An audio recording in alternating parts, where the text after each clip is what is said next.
time of the service? Is the patient breathing? Yes, she's breathing. Is she conscious? Yes. She's a bit of both, really. That's the voice of Savannah Brockhill. The court heard the couple had delayed the call while they did an internet search on shock in babies. She was crying, and then she stopped crying, and then she was sick. And now she's just a little bit floppy, to be honest with you. At 4:59 p.m. on September 23rd, 2020, Star Niall Hobson was pronounced dead. She was 16 months old. The time is recorded. The date is fixed. Nothing after that moment could change what had already happened. By the time her death was formally acknowledged, decisions had already been made, some recently, some months earlier. Opportunities to intervene had already passed. Reports had already been closed. Explanations had already been accepted. This story does not begin with a question about what happened in the final moments of Star's life. It begins with the fact that her death was preceded by contact with authorities, more than once. What followed that contact was not protection. What followed was closure. This is not only a story about a crime. It is a record of a child protection system that encountered warning signs, received reports, conducted checks, and then stepped away. 5 separate contacts were made with authorities. Police attended. Medical professionals examined her. Social services were notified. Each time a decision was reached. Each time the case was closed. The focus here is not on outrage or speculation. It is on process, on what was seen, on what was reported, on what was decided. This story matters because the outcome was not inevitable from the start. It became inevitable through a series of accepted explanations and concluded assessments. If you stay with this account, you will understand how this could have been stopped, not through hindsight, but through actions that were available at the time. Stories like this are documented for one reason: visibility. When failures remain unexamined, they repeat. When patterns are not recorded, they are missed again. This channel exists to document where protection systems break down and how those breakdowns affect children who cannot advocate for themselves. Engagement here is not about attention. It is about participation and awareness. It is about ensuring that these failures are not forgotten or minimized. Staying informed is one form of prevention. Before she became a subject of reports and court proceedings, Star Niall Hobson was a child. She was born on May 21, 2019. At 16 months old, her world was small. Her needs were simple. She depended entirely on the adults around her for safety, care, and routine. During periods of stability, she followed daily rhythms set by her caregivers. She was observed playing, eating regular meals, and sleeping according to routine.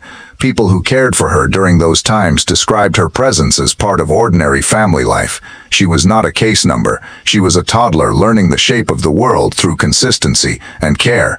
These details matter because they will return later when that consistency disappeared.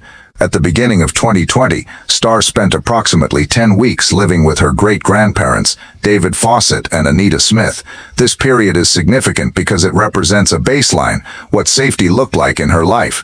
During these weeks, Star was cared for in a stable household. She was observed regularly. Her routines were known. Her behavior could be compared from one day to the next. This period did not involve reports to authorities. It did not involve medical examinations prompted by injury. It did not involve welfare checks. It was not described as extraordinary. It was described as ordinary care. That ordinariness matters. It provides a reference point. When changes began to appear later, they were changes from this state of relative stability. After this period, Star's living arrangements changed. She returned to live with her mother, Frankie Smith, and her mother's partner, Savannah Brockhill, at a residence in the Bradford area, including the Wesley Place apartment. This transition was not on its own treated as a cause for concern. It was a change in caregivers, not an allegation. No labels were applied at this stage. No conclusions were drawn. But this change marked the beginning of a different pattern, one in which Star's care was no longer observed consistently by the same people, and her daily condition was less visible to those who had previously known her routines. This is where instability entered the system. This is where oversight became dependent on reports rather than presence. This is where the responsibility to notice and act shifted almost entirely to institutions designed to intervene when something goes wrong. After the change in Star Niall Hobson's living situation, differences began to be noticed. These differences did not appear all at once. They emerged gradually, over time and across different forms of observation. Some were behavioral, others were physical, some were documented directly, others were raised through concern. One of the earliest reported changes involved Star's demeanor. She was described as becoming quieter, more withdrawn, less expressive than she had been during earlier periods of care. This was not presented as a diagnosis or conclusion. It was an observation made in comparison to how she had previously been seen. Alongside changes in behavior, physical signs began to appear. Bruising was observed on Star's face and body. These marks were visible. They were not limited to a single area. Photographs were taken and later referenced as part of the record. There were also reports of harsh physical discipline. These reports did not emerge in isolation. They appeared in the context of other observed changes, including injuries and shifts in Star's behavior. At one point, Star was seen limping. A leg injury was noted. This was not presented as a conclusion about cause. It was noted as a condition requiring attention. As time went on, images and videos posted on social media became part of the record. These images showed a visible deterioration in Star's condition. They documented her appearance at different points, allowing comparisons over time. Some videos showed Star appearing extremely fatigued. Others showed her being kept awake. These recordings did not include commentary or explanation. They showed only what was visible. Individually, none of these signs was framed as definitive proof of harm. Collectively, they formed a pattern: behavioral withdrawal, visible bruising, reports of harsh discipline, photographs showing injuries, a limp and leg injury, social media images showing deterioration, videos showing extreme fatigue and forced wakefulness. These were not conclusions. They were warning signs. The first formal intervention opportunity occurred on January 27. A report was made to social services. The concern was significant enough to prompt a response involving police. Officers attended. However, a social worker did not attend the visit. The report did not result in further protective action. After the police visit, the case was closed. This was the first point at which the system was formally notified that something might be wrong. It was also the first point at which the system determined that no further action was required. The decision to close the case was recorded. The concern was not escalated. Oversight did not increase. This moment matters because it established a precedent that visible or reported concerns could be addressed briefly and then resolved without ongoing monitoring. At this stage, intervention was still possible. The system had awareness. The system had access. The decision was to close the case. What followed was not a single failure, but a sequence. Each time a warning sign appeared. Each time someone noticed. Each time an authority responded. And each time the response ended in closure. A second report was made. This report was reviewed and classified as malicious. No further investigation proceeded. The case was closed again. No protective measures were put in place. No monitoring followed. This classification mattered. Once a report is deemed malicious, it carries implications for how future concerns are viewed. It reframes the source of concern rather than the condition of the child. This was the second opportunity for intervention. It ended with closure. Later, Star was examined by medical professionals following a reported fall. A hospital examination took place. Medical staff assessed her injuries. The explanation provided for the injuries was accepted. On July 8, 2020, the case was closed. The medical examination represented another point of possible escalation. Medical professionals are often the last independent observers to see a child in a controlled environment. In this instance, the explanation was accepted, and the matter concluded. This was the third contact with authorities. The outcome was closure.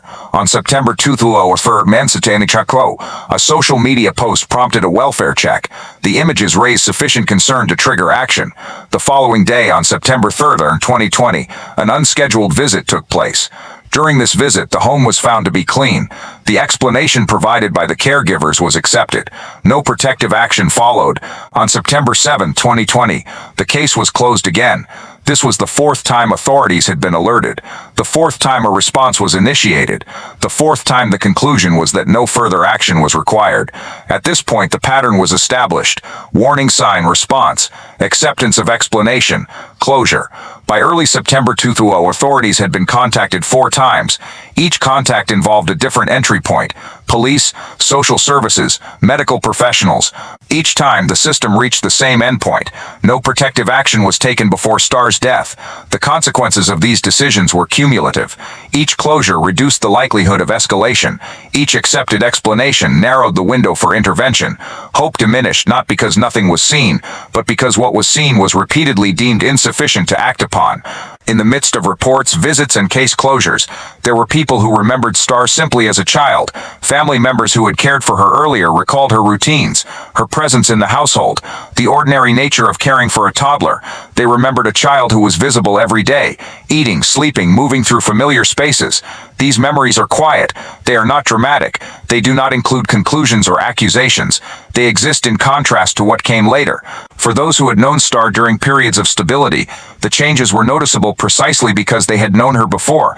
This moment matters because it reminds us that behind every report and every decision was a child whose condition could be compared over time. A child who had once been seen clearly. After the conclusion of the criminal proceedings, questions remained that were not resolved by verdicts or sentences. The court outcomes established individual criminal responsibility for Starr Niall Hobson's death. They did not, on their own, change how child protection systems operate. In the material available for this account, there is no record of new laws introduced, protocols rewritten, or formal reforms implemented as a direct result of Starr's case. What does exist is a documented record of failure, 5 separate contacts with authorities, multiple agencies involved, repeated case closures, no protective action taken before her death. The legacy of this case, based on the available facts, lies in that record. It shows how risk can persist when warning signs are assessed in isolation. It shows how responsibility can become fragmented across systems. It shows how repeated decisions to close cases can accumulate into irreversible outcomes. Even without documented reforms, this record serves a function. It provides a reference point for professionals, policymakers, and the public. It offers a concrete example of how safeguarding processes can break down without a single dramatic failure. The absence of documented reform is itself part of the legacy. It underscores how easily cases can conclude without systemic change, even after the most serious outcomes. Earlier in this account, Starr was described not as a victim, but as a child, a toddler whose life once followed ordinary routines, a child who ate regular meals, slept according to rhythm, and moved through familiar spaces under consistent care, a presence in a household where her condition was visible day to day. Those details were not included to evoke emotion, they were included to establish contrast, because those routines disappeared. What replaced them were observations instead of presence, reports instead of daily care, images instead of oversight. Starr's life became something that was checked intermittently rather than held continuously. The contrast is not between happiness and tragedy, it is between stability and fragmentation. What remains now is a name, a timeline, and a record. Starr Niall Hobson was 16 months old when she died. She lived in Bradford, England. She was known to multiple adults and multiple institutions. She was seen often enough to be reported but not protected. This is what is remembered. Cases like this do not depend on silence alone. They depend on partial attention. In Starr's case, people noticed. Reports were made. Authorities responded. Silence was not the defining issue. What failed was continuity. Each decision to close a case treated concern as concluded rather than ongoing. Each explanation was accepted without sustained verification. Each system operated within its own boundaries, without maintaining a shared sense of responsibility over time.